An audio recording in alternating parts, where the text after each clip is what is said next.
You're listening to the Surgeons of Horror podcast. The Full Moon Sessions.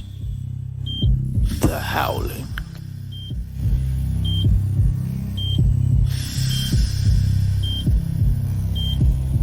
Hello, welcome to the Surgeons of Horror podcast. Its purpose is to look into the horror films, dissecting them one screen legend and a franchise at a time.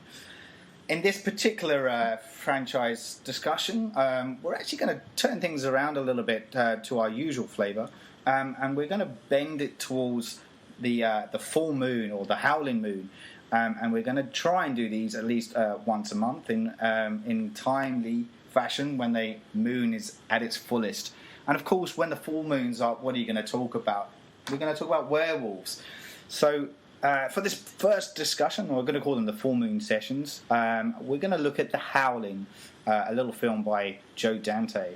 But let's introduce yourself to the team, because in order to successfully do this, we do need a team of horror aficionados who will form the surgical team each episode. First up is yours truly, Paul Farrell. I'm the lead surgeon and host for this series of the podcast, and joining me for each episode of the Full Moon Sessions is Nick Alford. Nick, hello.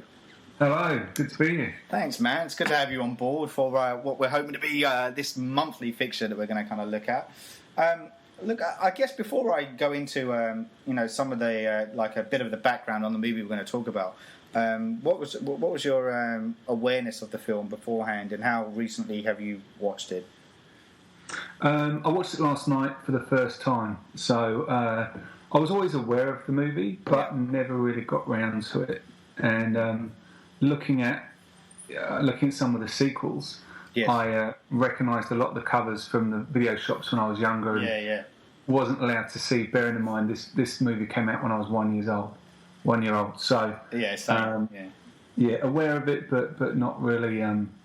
Not really too, clued up on what it involved. Like, I was always an American Werewolf in London man myself. Yeah, see, look, it's going to be really hard, and people might question why I've chosen The Howling over an American Werewolf in London, which to me is a valid question. And I think because I like yourself fell into the Werewolf in London camp as opposed to The Howling. I think I said to you offline that there was people that kind of fell into one side or the other. It probably says a lot about our personalities and love of like a little bit of comedy flipped through our horror, which is what Werewolf in London does really well. But the reason why I wanted to do this one primarily because there's like 7 installments of this film. Like there's a various amount of sequels, so I wanted to start with like a good healthy bite. No pun intended. Or maybe I did.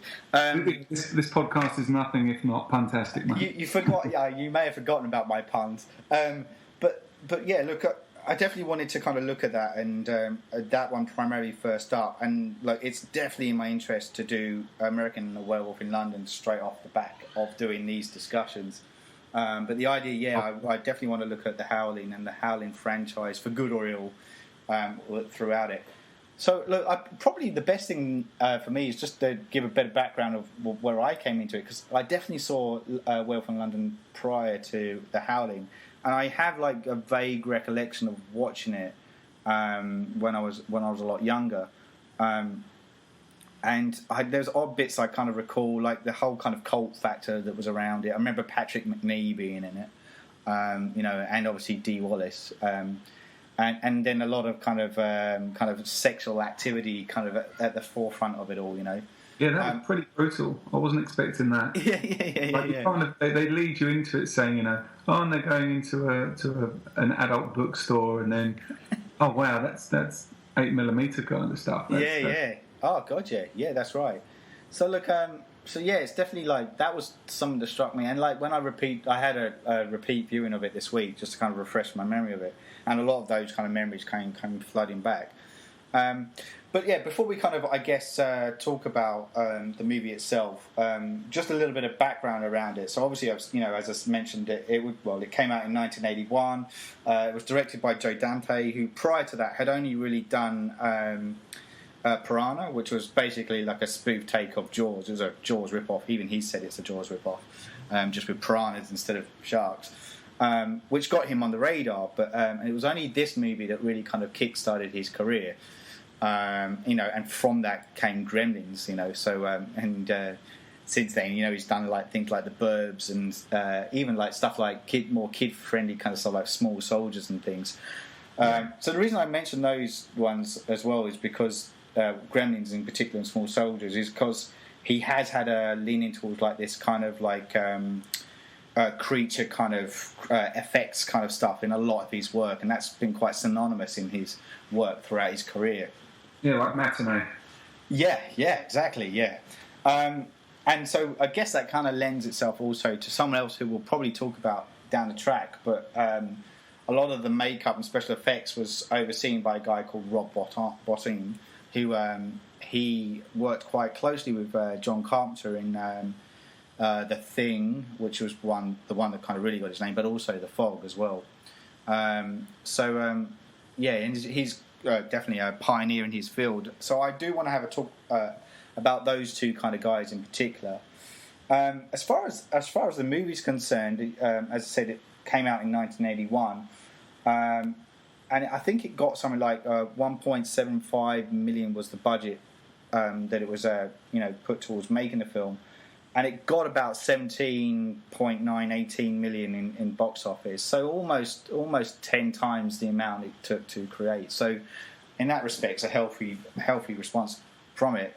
If you look up stuff on Rotten Tomatoes and things like that, it doesn't have the healthiest of critical praise, although it is slightly more positive than negative.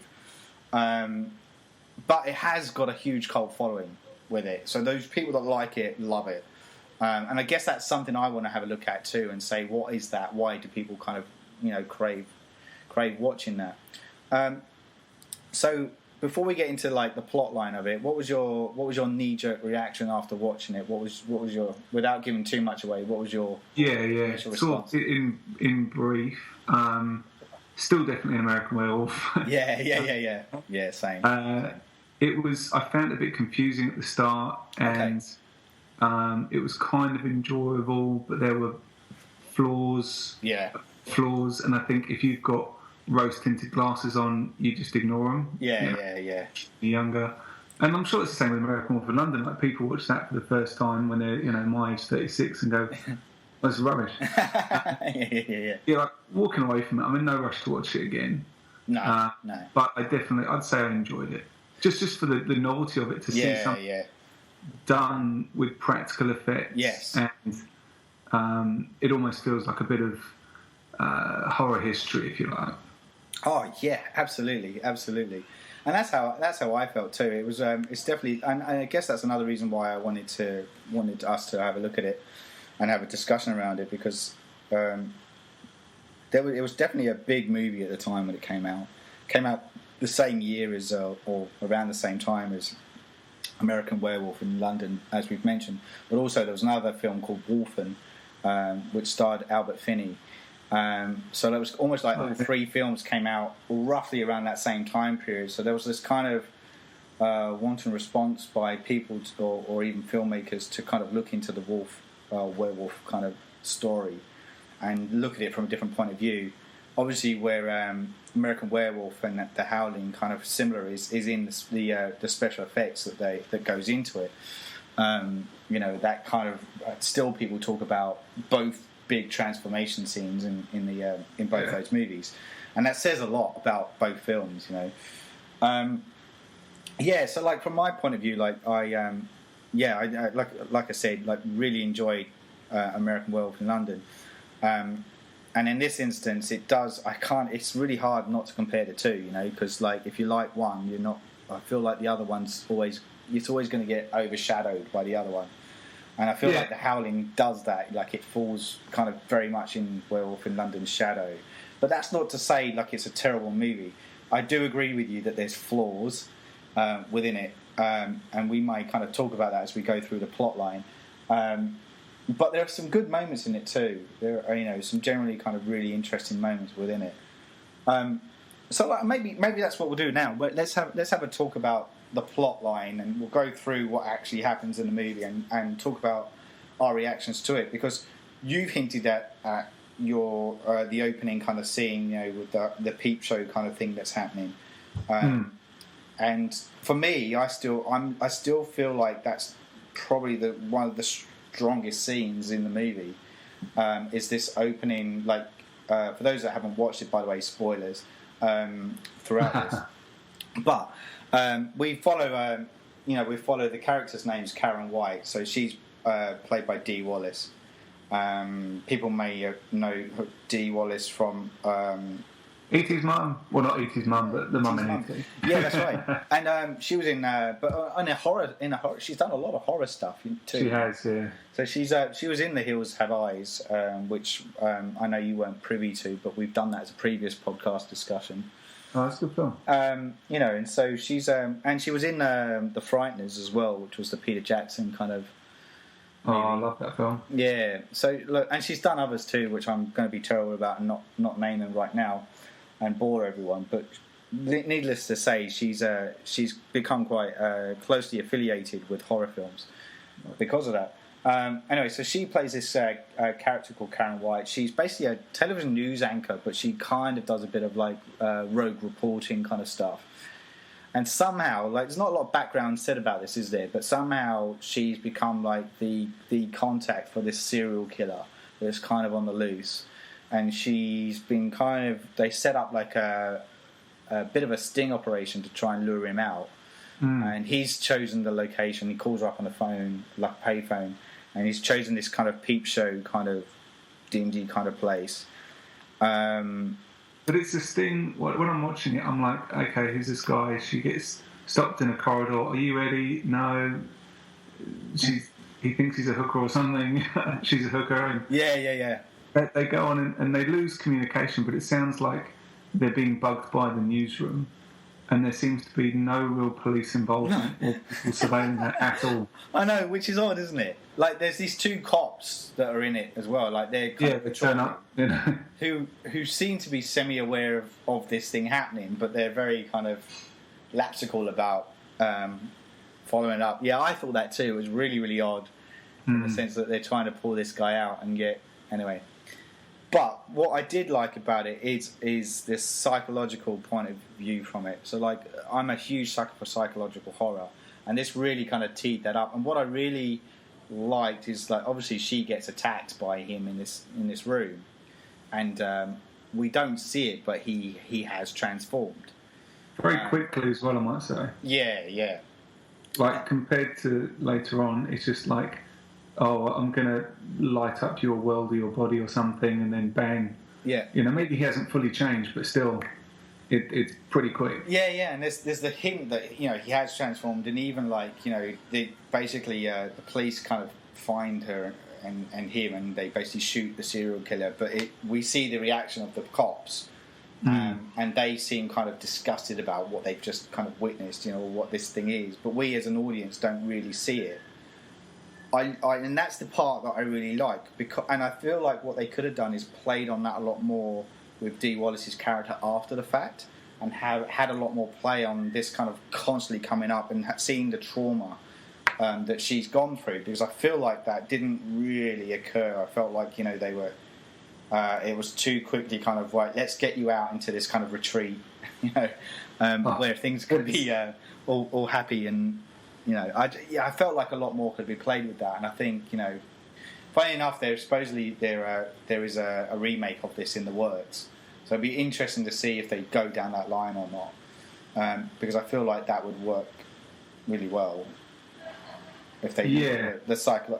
Think about In Treatment, Gabriel Byrne, where he's talking to these kind of having someone like a psychological kind of professor sit down and talk through this traumatic episode, and it slowly be revealed that what she's witnessed is a werewolf, would be quite an interesting way to kind of open up a story, I feel. Yeah, and I mean, moving on to that sort of next kind of scene with where it's like, oh, come have a retreat, at his farm or whatever it is. It's fine, like, having never seen it before, you turn up and it's just so everyone's there with a t-shirt on saying I'm a werewolf, like yeah. they're talking about their teeth being sharp, they're dressing in like furry clothes and eating raw, and it just feels. I wish that could have been more of a reveal for later on. Yeah. And because they've all been there for a while, they're not thrown together. They've been there for a while, so everyone must know everyone else's business. Yeah. So she's all in on it, and he's invited her there. So when that reveal does come later on, it's just like, yeah, you told us that at the start. Yeah. Right? Unless the film was called like Budgies or something, you wouldn't see it coming. No, that's right. It's so true.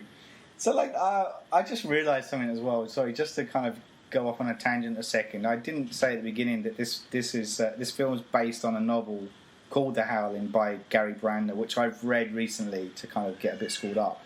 And it's basically, he wrote 3 books as well on The Howling. And this one's loosely based around that first one, albeit in a very different way. And I really like... It really plays up on the sex angle in that book. Particularly with the husband character's name. What's his name in this? Is it William? William, yeah. Bill. And when he starts to kind of obviously get the attraction to one of the colony female members. In the book, it really explores that. Whereas in this one, so like what we should say in the movie is like, so this place that she ends up at, they call the colony. And there's this woman who, I think in the film she's called Marsha. Is that right? I'm just going to quickly have a quick look at that. I can't find her name. No, yeah, Marsha. Her name's not Marsha. She's like this sultry... Yeah, she's like this sultry nymphomaniac kind of character who instantly takes a shine to Bill and tries it on with him, but he just kind of rebuffs her and just thinks she's a bit odd. Which obviously gets her a bit more willing to kind of, he's a man. Come on, she lusts after him. Yeah. So they said she's a nympho. They warned us at the start. Yeah, that's right. So what this then leads to is like you get like a bit of a double story going on. There is a third one that comes into play, a subplot in a minute. But essentially, we're following Karen's character as she's going through or trying to. Rehabilitate her psychological kind of experience and trying to work through that. But then her husband she's sued by the Marsha character. And because he rebuffs her, she doesn't like that. And then we have this incident, don't we, where he basically, she tries it on with him. There's a bit of a kiss, but he pushes her off, and then he goes off through the woods, and then he's kind of suddenly attacked by something. I think that's after he's been to the cabin to take the rabbit after he's gone hunting. Which is weird because he doesn't eat meat, but he's gone for a hunt anyway. And as most vegetarians do. I think it's after he's met her in the cabin. And that's it, yeah. And I think it's interesting because looking back, you don't really know who that was. That could have been any one of them. Exactly, yeah. No, that's right. And I felt like the book played that a lot better, to be honest, because he when they first moved to this town, like basically like it's slightly set up differently because she's not a reporter in it. She just basically gets raped by a guy who lives who's a gardener within the complex, and he breaks in and rapes her. And she tries to get over that ordeal, so her husband takes her to this kind of remote kind of country place to try and work through it. And in that place, there's all these kind of oddballs. It's a bit more like, I guess in that instance, a bit more like Lost Boys, where they turn up and there's a whole group of vampires in the midst. Very similar in this instance, where they're all werewolves. But what's really handled well is with the Marsha character is that she is like this gypsy woman who works in like this little trinket kind of shop, and they go in there when they're just kind of exploring the place, and she automatically turns it on, and he is instantly attracted to her, which isn't obviously in the movie. Yeah. And so he feels like this yearning to go and see her, and we don't get that. It kind of comes out the blue, and it's only until he gets bitten that all of a sudden it switches really quickly. And he just yearns for her, and boy, does he yearn for her. So that's the one thing that felt kind of weird to me as well. Look, I'm not just going to pick holes in the whole time, but it just stood out for me when I was watching it, and it's like I'd just been to this traumatic event. I thought they were going to like go to his log cabin or something, or have a private retreat where she can escape and get away, not stick a full of a place filled with people, and have to socialise and interact with all these other strangers, complete strangers. Yeah. I can't imagine anyone recommending that as a good idea. Exactly. Or wanting to do that, Yeah. All a bit sus. So look, to go back to the plot line. So basically, Bill gets bitten, and of course, when you get bitten, he's going to turn. And so the way the movie handles that is that he kind of meets up with her again, doesn't he, in the woods, with her, and they instantly just get a bit naked. And, well, before that, he's like, "Oh, I've got a headache." That's right. Yeah, go for a walk. Bit of a reverse effect. I'm not interested, love. I've got a headache, but I will go and see this other person. That's the least believable bit of the whole movie, by the way. So they get it on. But like, what was interesting here is like, I think the full moon's up at this point, and they're in this kind of forest clearing, and they're kind of getting busy, and they both transform. But this is the first time we really see a transformation happen, and it's very they've got the whole kind of fang things going on, and drool and dribble and. There's a point where the guy, the character, that plays Bill, Christopher Stone, it did look like he was trying to keep the teeth in at one point. Like an old lady. So I was just like, I don't know whether that's me just being picky. But yeah, that's the first time we kind of really see what we're looking at. And what struck me at this point too is I noticed this is the first indication where when I was looking at it, it did feel a bit more like a vampire film than it did a werewolf film. And what I mean by that is vampires are known for their heightened sexuality. And I always felt like werewolf films were a bit more subtle in that respect. I don't know, do you agree with that? Because I know there's sort of sexual movies like the Hammer Horror and everyone's wearing, busty cleavage sort of gear and stuff. But I've always thought it was more kind of primal animal with the werewolf. It almost felt like that to me. Like that didn't kind of surprise me. Yeah. I mean, that's the thing, and that's what I thought. And I think maybe that's what it was. This movie definitely leans on more of the sexual, animalistic side of things than I felt like more that kind of raw hunger or drive for or need for meat, and that didn't really come out. It was very much on a sexual angle that they were playing with. Even so, with her, it's never really hinted at. But the whole, like you said with the Peep Show at the very beginning, watching very much almost like this kind of snuff movie that's happening on the screen in the background. So it's very much front and centre within the theme of it. But yeah, so that's just when we kind of really see like a bit, the first kind of, I guess, transformation. Then we kind of get. The next bit is where we get this kind of subplot that kind of comes into play. So there's another couple of characters. There are a couple. There's Terry and Chris, who work as reporters with Karen for the news team. And the girl, Terry, goes to investigate. I think she gets called up by Karen, who says, Bill got bitten by a wolf. So she says, I'm going to come out and, join you. And when she gets there, she's... Sorry, go on, you were going to say that? No, I'm saying that's sort of after you had the great moment, in the bookstore, and they're, I just love it because nowadays you go to Google, or you Google anything, whereas that, he's on his little ladder and he's sliding along. What's his name again? Sorry, the guy's in Gremlins. Yeah, he's in Gremlins. I was just about to say that. So either way, he plays a great sort of... he kind of... has two hats. He sort of plays the mystical guy, seems to know everything, but then he doesn't believe a word he's saying. He's just trying to help it. And I think that's a great little twist, Yeah. Rather than, trying to go all spooky on it, he's actually quite straightforward, which I think is great. Yeah, and he's a very cool character in this too, and early signs of the character he does play in Gremlins, as you mentioned. Sort of like a, just helping everyone out kind of thing, and for me, those two characters and their whole storyline for me feels like the main storyline. Yeah. Because sort of by the time you come towards the end, you realise it's actually about those two rather than the initial two you see, because essentially he gets turned by a werewolf straight away. Yeah. And she just stands around screaming a lot. Yes. Whereas these two are actually investigating, solving problems, working things out with pictures and connecting the dots. Yeah, and that's right. Save the day almost, you know. Whereas she'll just sort of stand there and go, ah! That's it. Although I found like she did that really well at the very end. Anyway, but we'll get to that. Yeah.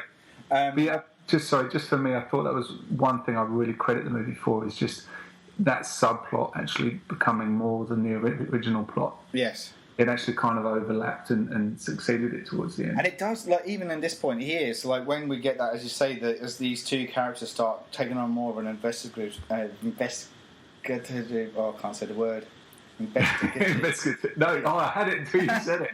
Investigative, area where, where they do take it. It's almost like the Mulder Scully kind of thing, where they kind of delve into stuff, but also, just again as a sideline. So with the Conjuring series that's been happening with the Warrens and their paranormal investigation stuff, James Wan has hinted that he'd be interested in doing a third instalment, but he'd do it as a nod to American Werewolf in London. It'll be investigating the lycanthropy and looking at werewolves and stuff, and having the Warrens looking at that, which kind of makes me think, that might be kind of interesting. Anyway, that's an aside. But I really like that journey that these two characters take, and like the Terry character is, I guess it's loosely based on a friend that Karen makes in the rural or the neighbouring village essentially, and they've kind of used her, and the Chris character is in the novel, and he's like a best friend, and he's actually in the novel. He's the one that first finds Karen's character after she's been raped, and there is this connection between the two at the very beginning, and that when you read that and then the outcome of this movie makes sense, that character relationship. Whereas if you haven't read the book, it doesn't. You know. Sorry, were you going to say something there? No. Just agreeing with that, because when I first saw Chris and his character, I didn't know Dennis Gill. I just recognised him from somewhere, and it was bugging me. Yeah. After I watched, I had to check, and I'm like, fucking Happy Gilmore. I felt so bad. That's the first place I went to. But I know he's got a big Animal Sandler tie, and he's directed a few movies and been in a few stuff. That's it. Which is a shame when you look at that. The potential and stuff to think, that's where he's ended up. Okay, fair enough. That's it. So look, anyway, to go back to the story, as we said, so we get Chris and Terry kind of investigating this. Terry gets called up by Karen, goes out to investigate what's going on, but when she gets there, she sees like this the landscape, and she instantly kind of recognises it from a drawing from the serial killer character. And pulls it out and kind of knows that there's something a bit more about this place, and that's what initially sparks her to kind of investigate this a lot more in detail. But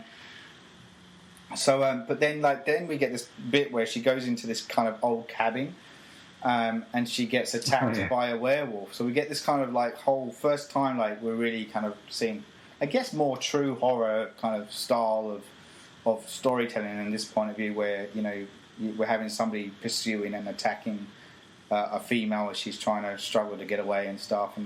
But I guess the twist is it's in the daylight. It's in the daylight, which really struck a chord with me when I was watching this. And I don't know whether it'd be interesting to know if anyone had done that up to this point in any wolf movie. I mean, maybe that's something we'll find out as we start looking at these movies in a bit more detail down the track.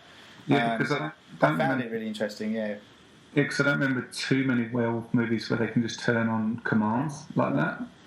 They have to. I don't remember even seeing much of full moon in the whole movie. No. But they do tend to go, I'm going to switch into beast mode. Just switch it on, that's right. Yeah. So, in this instance, she eventually manages to she grabs hold of an axe, doesn't she? As the hand's coming through, and she chops the hand off, and it's great kind of special effect. Yeah. Where the hand slowly, kind of wolf hand slowly turns, and it's all bulbous and bubbling, and eventually looks like a human hand, and so that's when the reality dawns on her. Is like, fuck, we were dealing with werewolves. Yeah. That scene really stood out, probably more so than most other of the other special effects stuff that comes later on. Because it felt weird for me because she's being attacked by 2 werewolves, or was I imagining that? I thought it was just the one. Oh, maybe he's just reaching around the other way. Because there was one that... Yeah. And then the other one disappeared, so maybe it was just, arms round, grabbing from both sides sort of thing. Yeah. But that was good fun, that scene. And that's when I noticed the wolf chili in the background. There's like a tin of chili, and you see one later on, like a wolf tonic that she sort of throws at him towards the end. Yes, that's right. It doesn't mind being a bit tongue-in-cheek. You forget you're not watching a pure horror sometimes when there's little moments. That's the thing, and so that's where, when you come to the end of it, and when you look at this movie with Joe Dante's canon of work, you realise that he plays with comedy a lot, actually, and he is very tongue-in-cheek in a lot of stuff he does. And that really resonates when you think of that in your mind, and when you watch this movie with that kind of when you watch the movie with that in your mind, then that's when it kind of you kind of watch it a bit more light-hearted, and it's not so kind of. I guess you don't scrutinise it as much because of that, That's it. You give a bit of leeway. You go, okay, well, they've gone for a laugh here rather than trying to build suspense, which is fine. Like they have, the wolf on the TV and the wolf movie that suddenly answers their questions and things like that. It's just queued up perfectly, and it doesn't mind being a bit on the nose. No, which is fine. Yeah, that's right.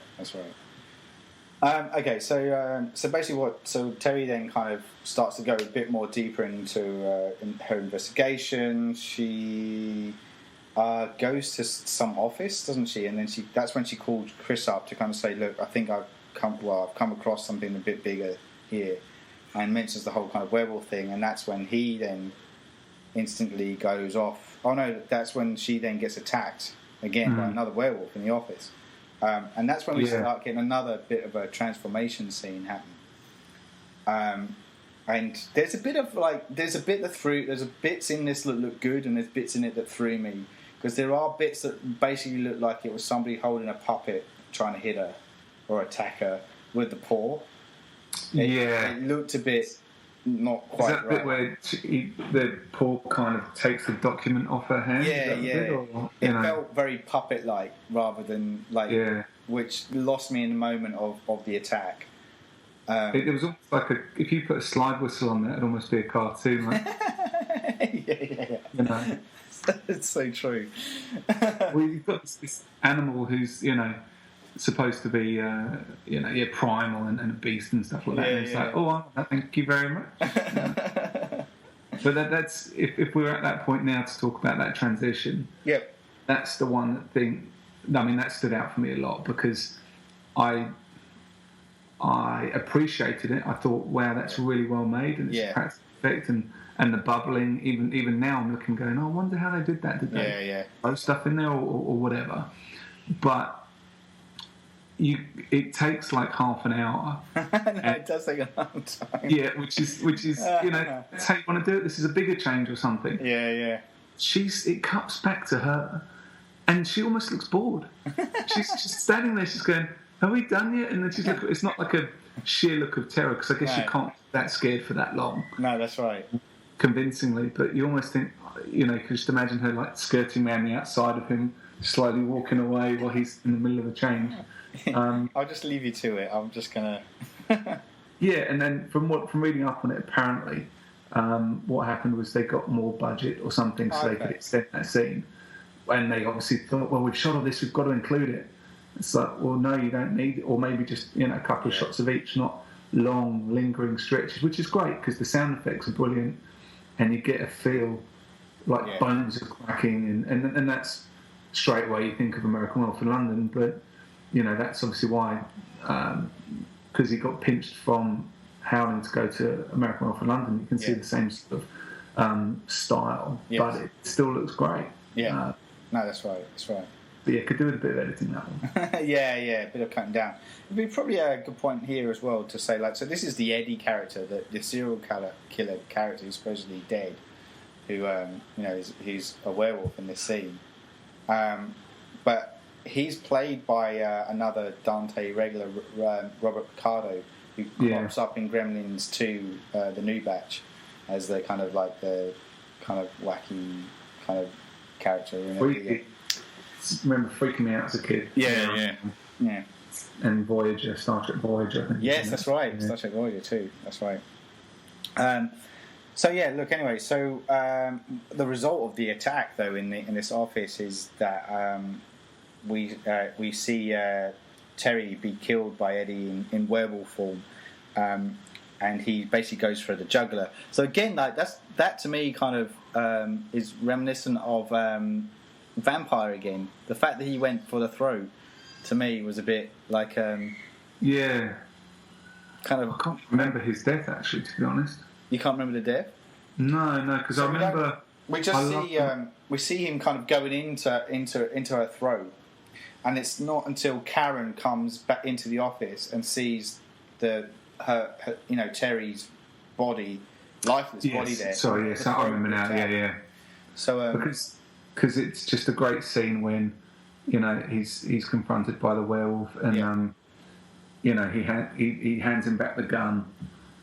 And that's again, the more I talk about it, the more I feel like I can look back on it fondly. Yeah, because you sort of go, okay, well that was done for a reason, and that was funny, and as a whole, it was a great funny movie, and just to hand him back the gun, going, oh yeah, that's not going to do anything, and you almost want to shout at the TV, silver bullets, dickhead. Speaking of silver bullets, that's what Chris goes and does. So he hears the attack over the phone call, and he goes running out to buy the silver bullets to kind of get there as fast as he can. And we get this whole kind of like he's driving through the night.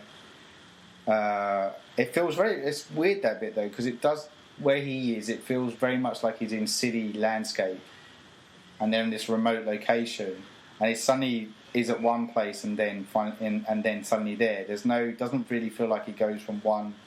We don't really see that journey from one to the other. He's like either in city or he's there. Do you know what I mean? Or that, anyway. No. I didn't really pick up on that myself, but it kind of stood out to me when he's at the petrol station, which you don't often see in movies. Yes. For no other reason than to basically advertise Mazda.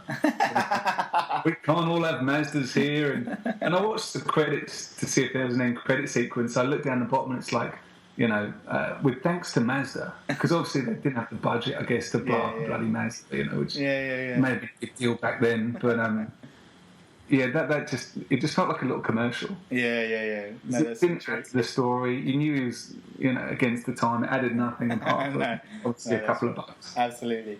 So look. So we get Karen, as we said, confronted by Eddie Quist. He transforms into the werewolf, as we were talking about with the big transformation scene. In response, Karen then splashes Eddie in the face with that corrosive acid that you were talking about. Yeah. And that's when she kind of runs off. And at which point Chris finally gets to the colony. But that's when he then gets confronted by Eddie, who's massively disfigured. And at this point I'm going, when's this guy going to fucking die?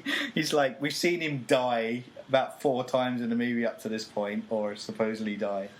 Because that's sort of what throws me is he dies and then he comes back, but then later on, when he's with Dee Wallace's character Karen, he's lying down on the slab. He's just lying there, yeah. That's right. And it's like, okay, did he die again? Or we'll just have a snooze. Yeah. So we get the great scene where Chris finally he kills off Eddie with the silver bullets. But this is where we get this kind of big bit where then we find out that the whole of the colony is werewolves. Oh, didn't see that coming. Sure. Where everyone's kind of like shape-shifting under the full moon, and so then Chris is then trying to. So does Karen get Oh, that's right. She kind of gets surrounded by them, doesn't she? Yeah. And then it's taken to the shed. Yeah, taken into the shed, and then at which point Chris then suddenly turns up, and then they all come out the shed. Yeah. And the doctor kind of comes forward. The Patrick McNee character comes forward. Yeah. And Chris shoots him. But what we never see is Patrick McNee transform. Do we? No, you kind of assume he's a werewolf. You I do, guess. but like we never see him do it. So is he a werewolf, or is he a doctor who happens to be trying to lure people into the werewolf colony to feed them? Because it was good when he's approaching Chris and he's gets shot and he's kind of there going, thank God. Yeah. Or whatever he says is great because it's like he just wants to put out his misery, which is pretty a common trope with werewolf movies. Yes. Put me out my misery sort of thing. Yeah. But yeah, you're right. You never know that. And I do love the fact that she's running to him for support. Yeah. In a shed filled with all these werewolves. Okay, you're all right. And he just pushes her away, doesn't he? Like in that sort of situation, because to be fair to the movie, like it's been imitated a lot. Yeah. So that's what I've seen is the imitations. Yes. So to its credit, this sort of stuff it might have been done first by them before. Yeah. But that sort of whole cuddling thing. It's like no, I'm a bad guy. Yeah. To push her away in that moment because she is. She's having another screaming moment. Yeah. Which is, like I said, all she seems to really do. Because she has this weird thing, if I'm going on a tangent, but she has this weird thing where she's starting off brave, like she's walking down a clearly ropey area into a ropey building, into a ropey room within a building, and to then later on, she's after obviously she's been traumatized. She's then got she's got no fear at all. Sorry, after she's been traumatized, she's then scared again, which is fair enough. But then she'll quietly walk out the house when she hears a sound or something, and then she gets these weird bouts of bravery, which don't really. And then she's suddenly scared again. It didn't. She seemed to be all over the place for me. Yeah. Sort of stuff she'd do, like she'd walk into the forest with her mate and just a torch and a gun, which I don't think I'd want to do myself, let alone if I just experienced everything she'd experienced. Yeah. That's right. Again, I don't want to come across as I'm being too critical of the movie, but again, I find the book handled that journey a lot better because you never know who the werewolf is throughout it. The only one you know of is the Marsha character. For definite, because she's the one that transforms Bill. But they suspect that there is another werewolf there, but they don't know who it is. And then, as it's revealed that it's pretty much a lot of them, and they start just coming out of the woods and attacking them one by one, and they're just like, where are they all coming from? And it slowly, becomes dawned on them that it's pretty much the whole town that are. And the doctor character, who the whole way through it is claiming that he is, he's going along with the story, and they think he's human. It's not until the very end that he transforms, when it's just him, and the female character, the female lead, on their own in the house.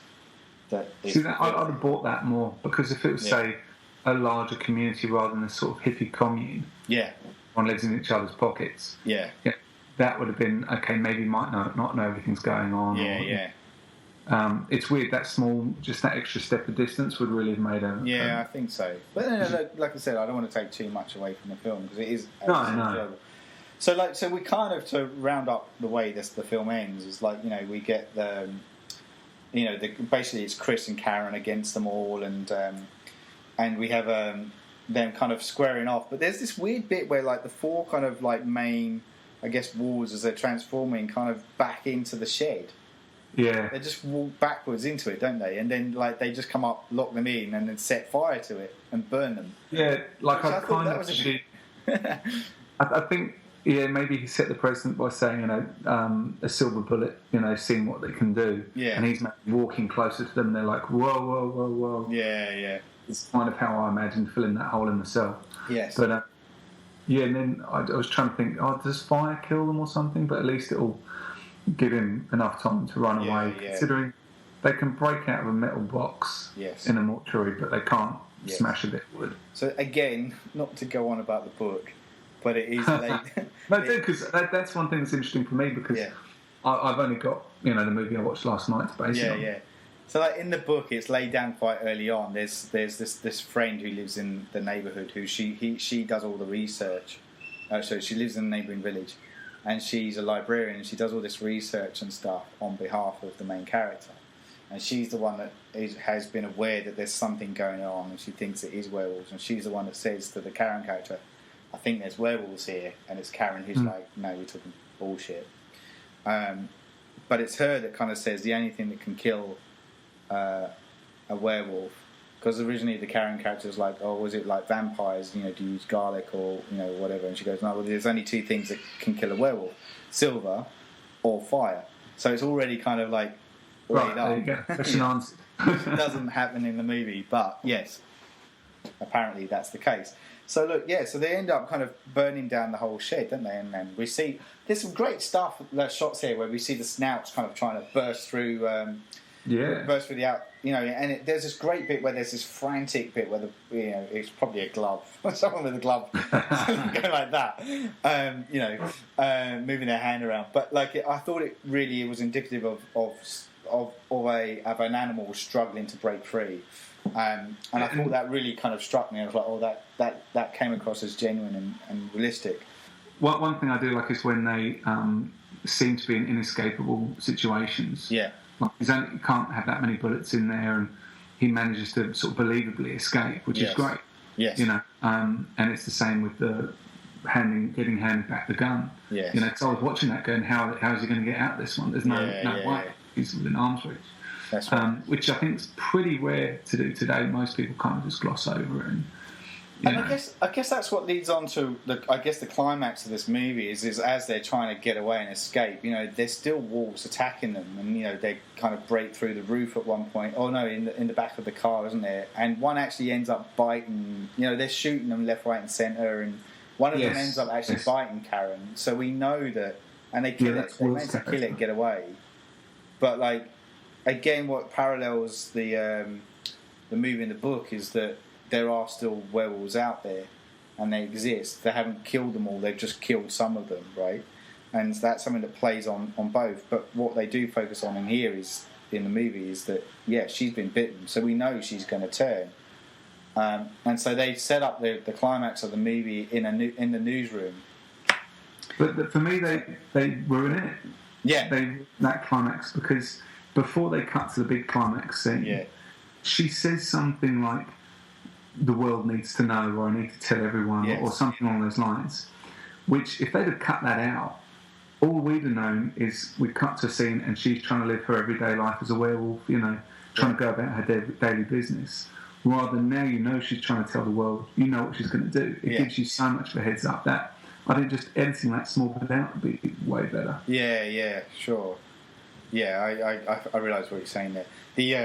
So those that aren't familiar with the movie, or we're talking about the very end scene where she's in the newsroom and she basically is kind of trying to raise awareness that there is this community out there of werewolves, and the only way that she can prove that is that she's going to transform on live TV, much to the shock and horror of the people in the newsroom who witness it firsthand. And then we see her turn into supposedly a werewolf, but in your view it looked like an Ewok. Which I thought was hilarious. To me, it looked like those little kind of little Chihuahua, not Chihuahua, those little scampy kind of. Yes, that's what it looked like. Which this is the idea of a female equivalent. This is one area where they went wrong, because she's the lead, right? So she's this heroine character, and they want to make her look like a soft version of a werewolf. And the mistake is that she looks like a fucking Ewok. And for me, it would have been a lot better if they just went all out and made her look like a fucking werewolf, like a really ferocious beast. Like the lights start going off or flashing or something, tears stuff up maybe a bit, and not having that, like, because there's a bit where she looks all kind of teary, like just mid transformation, she's head up, looking teary, and that's what they try and mimic with this kind of. I'm going to call it an Ewok because because let's face it looks like one. Looking in the same kind of light, like trying to look sympathetic, and and it's just terrible. Unfortunately, which was a bit of a dampener, but thank God Chris is there and he just puts her out of her misery and and shoots her point blank. But to what effect as well? Like, okay, I'm assuming she's dead. Yes. But also, what happens to him after that, and how much did he thought that through? Like, I just almost want like a Rogue One style gap filler. Just in between, just to show what happened after him, because if they cover it up, and again that sort of leads into what happens next with the whole people just dismissing it or it actually happening, and people not even watching the TV. No. So many movies when something happens, everyone's there going, "Oh wow, that's great," but the TV's on. It could be bloody anything. Yeah. Just people going about their business, like the kids, telling the mum the story. And everything like that. I think it's genius because and that bit I really loved. I loved that kind of whole, because it was in a sense that even though, as we've said, that climactic bit where she transforms is a letdown, it suddenly becomes really like a great ending just by these people's flippant reactions to what they've seen. Even the bit in the bar right at the very end where one guy's just going, "Oh, that's just special effects," and the guy goes, "No, it wasn't. That happened for real. She turned into a werewolf, and he shot her." And they're having that argument. His delivery was weird. It was like he was watching it on videotape for like the 12th time. It's like, no, that's already happened. That's happened. yeah, that's right. And then the slow pan across the bar. And then we get that final reveal, don't we? Like, so there's the guy saying that, I'll have such a steak, and this woman here will have a burger. How do you want that? I don't know. How do you want it? Pan across, and oh my God, Marsha's alive. And she turns to the camera, massive tongue in cheek, and she says rare. And we get the credits. I'll admit, I'll put my hand up and say I actually said that at the same time as her, just to go, she's going to say it, and you want to say it rare. You're just like... and then that's one of the funny things about this movie is after watching a horror movie, in inverted commas, it finishes the end credits. I've never seen anything like it on a burger. I know. And I'm sitting there watching it, going, "Is this? They could do a burger channel on Netflix and just have it get cooked." And I'm thinking, something could happen here. Are they going to just dip to black? And they didn't dip. They just kept on going.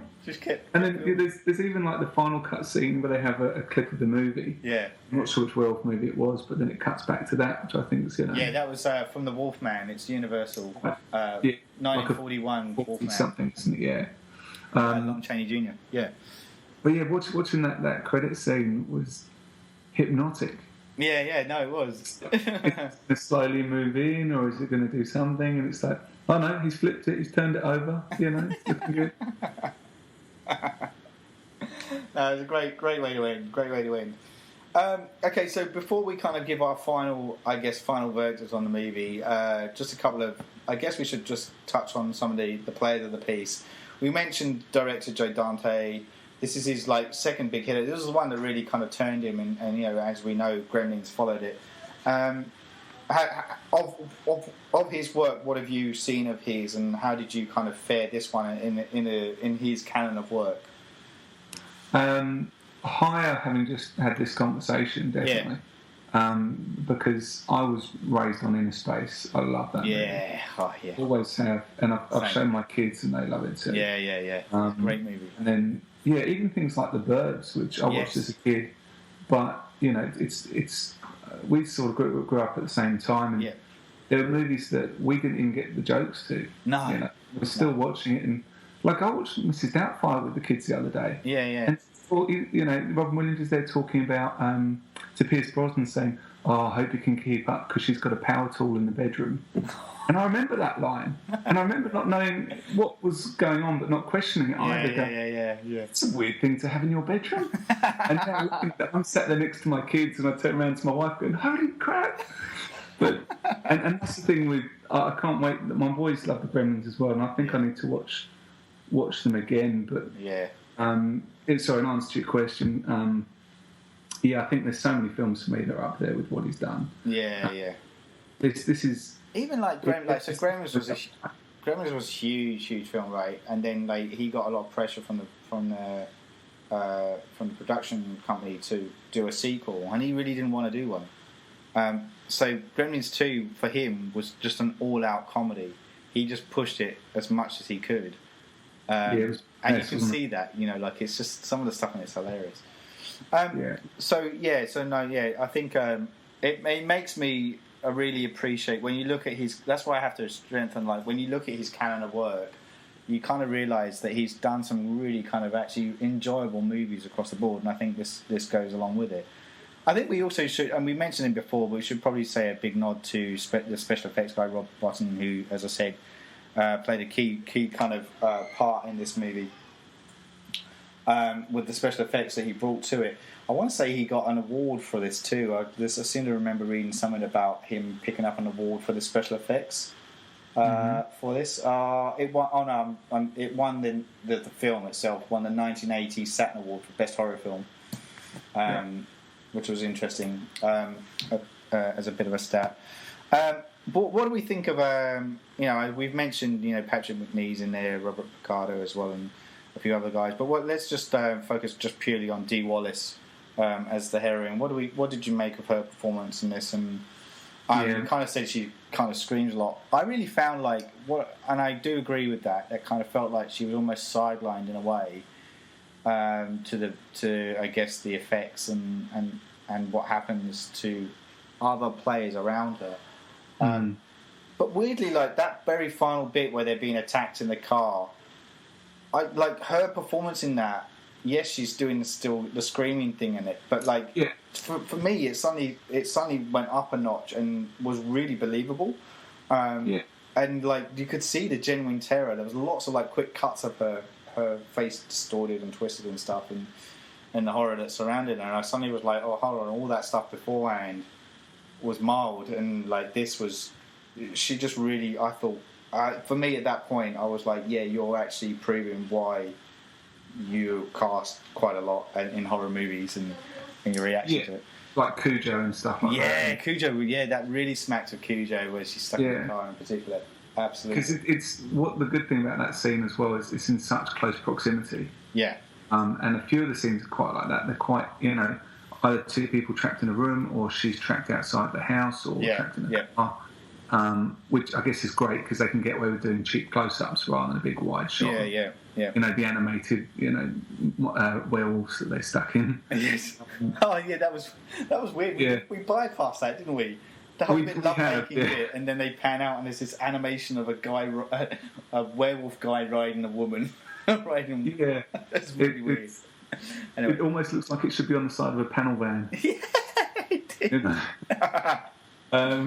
But yeah, the thing is, she grabs the gun off him, or she says, "Give me the gun," and I'm like, "Wow, she's doing something." Yeah. She's getting involved, and she's taking it head on, and she gets eaten by her or bitten by her. Were they partners or married, or I'm not sure. Whatever Will relationship was for her. Because he obviously has the noticeable tattoo. Yeah, that's right. So we've seen that whole time. Oh, look, that's him. It's come full circle. Yeah. That's right. That's right. But yeah, you're right. She didn't actually step it up for that, and then it's great. She has a kind of Linda Hamilton Terminator 2 moment where she's like, "Right, I'm going to get the news out there, spread the word." Yes. And then you kind of know how she's going to do that. It's just a news report. But I like the way they did that. It's clever. No, I did too. Yeah. She did. She got a lot more stronger at the end. I just think the journey would have been a lot better. As I said, like if they focused a lot more on the psychological side of things, I think that would have really made that performance a lot stronger throughout the piece. But rather than jumping from one extreme to the other, to see that journey would have been and exploring that a lot more would have been more interesting from my point of view. So what? I guess we're kind of coming to the climax of our discussions. What was your final thoughts on the movie as a whole when you just look at it standalone as a werewolf flick? How do you rate it? I definitely look back again. I definitely look back more fondly having had a conversation with you about it because I can the moments then stand out and I can sort of laugh about them. Yeah. Because at the time I'm like, oh, is that just intentionally funny or is it just an old movie? Yeah. And then, the guy did Police Squad, so he knows what he's doing when it comes to comedy. That's right, he did too. So yeah, it's I'm definitely fond of it. I almost feel like I've watched it growing up now. Yeah. Because I can understand why people love it. I've heard people gush about it, and on first watching, I'm like, oh, is it really that good? Does it hold up? The interesting thing for me is I still don't quite know what the plan was with the movie. Really, did they kind of invite it to the colony to turn her? Yeah. Was that their intention, and were they just doing the long game, like a foreplay beforehand, to say it's really nice here and we're going to really sell you on it? But it's a captive audience. I mean, she's captive, really. Yes. Yes. A pack of werewolves could turn her, the first bloody campfire if they wanted. Yeah, that's right. On it. Yeah. Then why not do it then? So the only way I can sort of understand it is maybe that, unless I missed something during the movie, but is to try and convince her this is a great way of life. Yeah. And get her boyfriend / husband or whatever partner across the line first. I thought they'd try and sell that, saying, look, he's one of us, come and join us, sort of thing. Yeah. It is true though, isn't it? Does it just like from a motive point of view of the werewolves, what is their end game? Like, yeah, I kind of like the idea of of it being purely like a way of like bringing the lambs to the slaughter kind of idea. Like they, if it's a case of they pick off the weaker of the human species, so like the people that have had trauma or something, and bring them in, and and slowly kind of kill them off one by one, would be an interesting take. But yeah, not really explored that much. But I guess that's kind of what I want to do next. So that's why I'd like to talk. For us to now then look at the other Howling movies and watch what they do with it. How do they explore the Howling universe, and where they go with it, and see what they do. So yeah, from what I understand, they're completely almost standalone in some respect, and even the third one, the marsupials. Oh man, I'm looking forward to the token Aussie one. I'm looking forward to seeing the others, and I know they're going to be bad, but at least I know.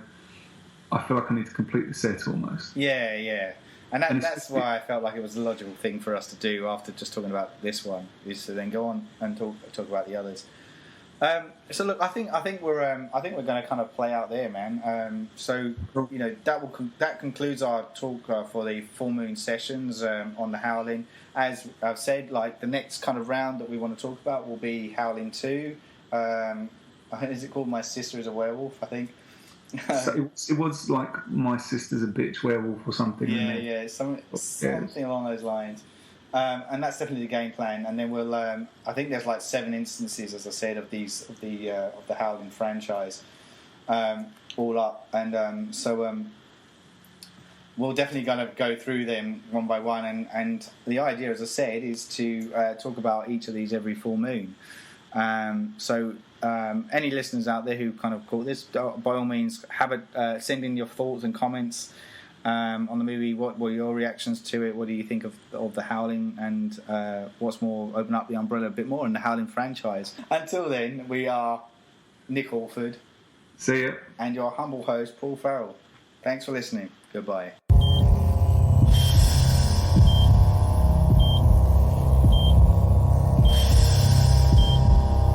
You're listening to the Surgeons of Horror podcast. The Full Moon Sessions. The Howling. Music supplied by Peter Nizik. For more discussions or podcasts, head over to surgeonsofhorror.com or head over to our Facebook and Twitter sites for the latest news and updates.